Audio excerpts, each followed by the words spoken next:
আজকে বড় বড় কথা বলেন, আজকে গিয়ে দেখেন, কান পেতে শুনুন, মধ্যবিত্ত নিম্ন মধ্যবিত্ত পরিবারের সদস্যদের হাজারে সরকারের যারা বলে চাটুকার, তারা চিন্তা করতেছে কি নাকি আমাদের সমাবেশের সঙ্গে নাকি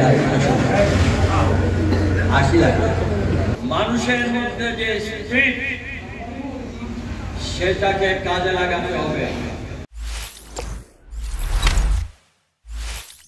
এই এক দফা আন্দোলনের চূড়ান্ত কর্মসূচি এই পূর্ণভূমি সিলেট থেকে শুরু হবে ইনশাআল্লাহ। আমার বিশ্বাস দরগা এবং দরগার আশপাশ 1 নম্বর ওয়ার্ড 2 নম্বর ওয়ার্ড আমরা যদি এই মহানগরী 4.5 লক্ষ লোকের যেখানে বসবাস, সেখানে অন্তত পক্ষে লাখো মানুষের দল এই আলিয়া মাদ্রাসা মাঠে উপস্থিত। আমরা আজকে বাইর হয়েছিলাম প্রতিটি পাড়ায়, যখনই যে পাড়ায় গিয়েছি, যে মহল্লায় গিয়েছি, স্বতঃস্ফূর্ত হয়ে মানুষ আমার সঙ্গে আজকে এই প্রচার বিলি করেছে। মানুষের মধ্যে যে উৎসাহ, মানুষের মধ্যে যে স্পিরিট, সেটাকে কাজে লাগাতে হবে। প্রাকৃতিক দুর্যোগ থাকবে, বৃষ্টি থাকবে, আরো মাঠে কাদা থাকতে পারে। কাদার ভয়ে, বৃষ্টির কারণে আমরা যদি ঘরে বসে থাকি, তাহলে এই সরকারের পতন অনিবার্য করা সম্ভব নয়। যেখানে আমার ভাই গুম হয়েছে, আমাদের অনেক ভাই গুম হয়েছে, আমাদের লাখো লাখো কর্মীরা জেলে রয়েছে, হাজার হাজার লক্ষ লক্ষ মামলা আমাদের উপর হয়েছে। আমাদের প্রিয় নেত্রী, দেশ নেত্রী বেগম খালেদা জিয়াকে অন্যায়ভাবে কারাগারহীন করে রাখা হয়েছে। আমাদের নেতা দেশ নায়ক তারেক রহমানকে মিথ্যা মামলা দিয়ে প্রবাসে আজকে থাকতে হয়েছে। আজকে দেশের চরম দুরবস্থা, মানুষের নিত্য প্রয়োজনীয় জিনিসের দাম সাধারণ মানুষের ক্রয় ক্ষমতার বাইরে চলে গিয়েছে। আজকে বড় বড় কথা বলেন, আজকে গিয়ে দেখেন, কান পেতে শুনুন, মধ্যবিত্ত নিম্ন মধ্যবিত্ত পরিবারের সদস্যদের হাজারে এবারে কুরবানি ঈদে আমি দেখেছি সেই 1974 সালের দুর্ভিক্ষ যখন হয়েছিল, তখন মানুষে আর করে এক ডাস্টবিন থেকে মানুষ খাদ্য সংগ্রহ করার জন্য খোঁজাখুঁজি করেছিল।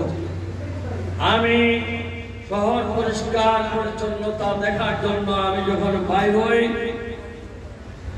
দক্ষিণ সুরমা এই কেন্দ্রের বার্তাকলার এই সাইডে গিয়ে আমার যে দৃশ্য দেখেছি, আমি তখনই মনে করেছি যে আসলে মানুষ কত কষ্টের মধ্যে আছে তার প্রমাণ।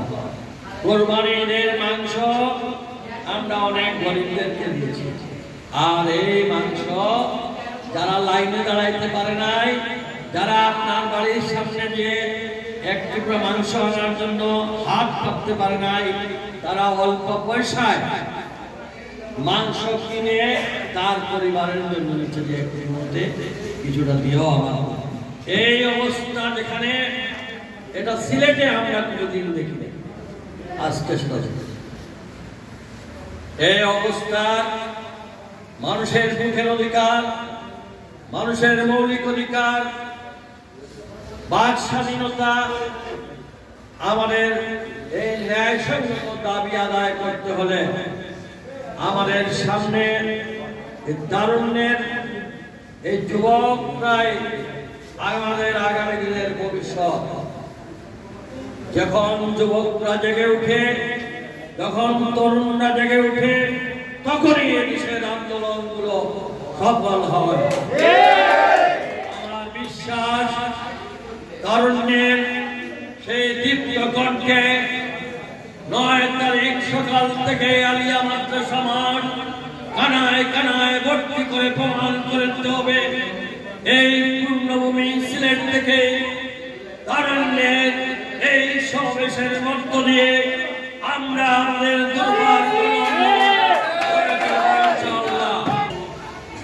প্রত্যেক নেতা কর্মীদের কাছে, প্রত্যেক মুরব্বীদের কাছে আমাদের আবেদন, যদি মুসলমানেও বৃষ্টি থাকে তাহলেও তো আমরা মাঠে থাকবো ইনশাআল্লাহ। রাজি আছেন তো? আমরা আমাদেরকে এই এক দফা দাবি বাস্তবায়ন করতে গেলে এখন থেকে আমরা রাজপথের প্রতিটি কানায় কানায় জাতীয়তাবাদী দলের নেতৃত্বে আন্দোলন করে এদেশের মানুষের অধিকার আসল কিছু সংখ্যক আমাদের প্রপাগান্ডা করছে অন্য বিরোধী দলের যারা সরকারি দল, সরকারের যারা বলে চাটুকার, তারা চিন্তা করতেছে কি নাকি আমাদের সমাবেশের সঙ্গে নাকি আরেকটা 80 লাখ। বিএনপি যখন রাস্তায় নামে, বিএনপির পরিবার যখন রাস্তায় নামে, কোনদিন কাপুরুষের মতো বাড়িতে ফিরে যায় না। এই ওয়ার্ডের চতুর্দিকে আমাদের যা আছে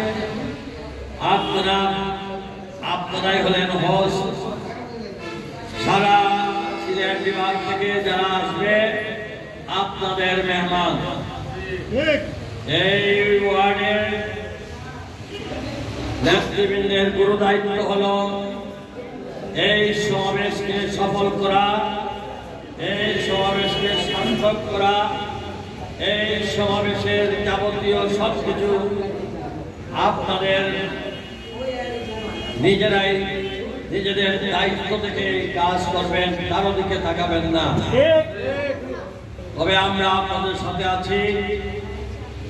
আমি কথা দিলাম এই ওয়ার্ডের নেতৃবৃন্দের সাথে, এই ওয়ার্ডের বিএনপি পরিবারের সাথে যে কোনো বিষয়ে, সে দিনে হোক আর রাত্রে হোক, আপনাদের পাশে থাকবো ইনশাআল্লাহ।